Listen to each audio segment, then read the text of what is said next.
ফের রাজ্যের হাসপাতালে অমানবিক দৃশ্য। ছোট্ট মেয়ের বমি জোর করে পরিষ্কার করানো হলো তার বাবাকে দিয়ে। চাঞ্চল্য নদিয়ার শান্তিপুর স্টেট জেনারেল হাসপাতালে।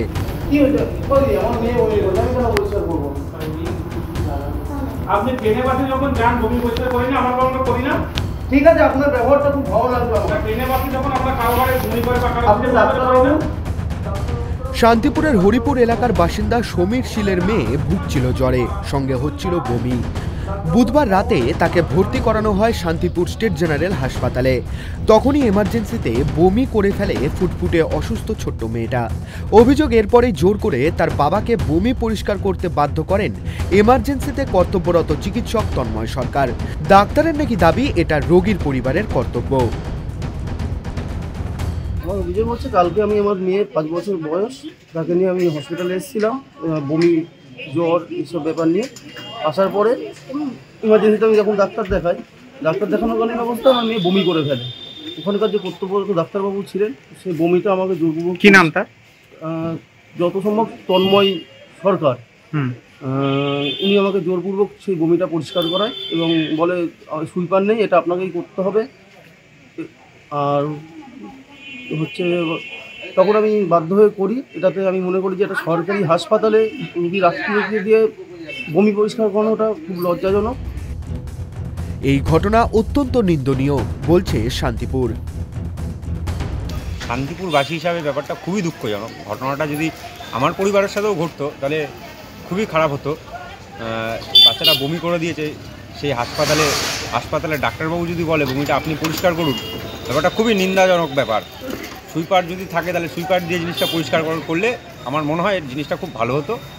আর ভবিষ্যতে যদি এরকম ঘটনা না ঘটে এটাই আশা করি। বৃহস্পতিবার হাসপাতালে সুপারের কাছে লিখিত অভিযোগ জানিয়েছেন ওই শিশুকন্যার বাবা সমীর শীল। তবে অভিযোগ অস্বীকার করেছেন কর্তব্যরত চিকিৎসক তন্ময় সরকার। আমি পেশেন্ট এসেছিল, ওনার বাচ্চা মানে বমি করেছিলেন, উনি বলছিলেন তাহলে আমি যাওয়ার সময় পরিষ্কার করে দেবো। ওনাকে আমি ইঞ্জেকশন দিয়েছি, ওষুধপত্র দিয়ে ওর বাচ্চাকে স্টেবল করেছি। বমি করছিল, পেট ব্যথা করছিল, স্টেবল করেছি। উনি বলছিলেন যে আমি যাওয়ার সময় আমি এটা মানে বমিটা আমি পরিষ্কার করে দিয়ে যাবো। আমি একটু জাস্ট তুলো দিয়েছিলাম, দিয়ে উনি ওইটা মুছে দিয়েছিলেন। উনি যদি এটা আমাদের নামে কমপ্লেন করেন, এলিগেশন করে যে আমরা এর দ্বারা করিয়েছি, তাহলে এটা ভুল ঘটনা এবং ভুল তথ্য যাচ্ছে এটা মানে এর কাছে, মানে বাইরে। ঘটনায় তদন্তের আশ্বাস দিয়েছেন শান্তিপুর স্টেট জেনারেল হাসপাতালের সুপার তারক বর্মন।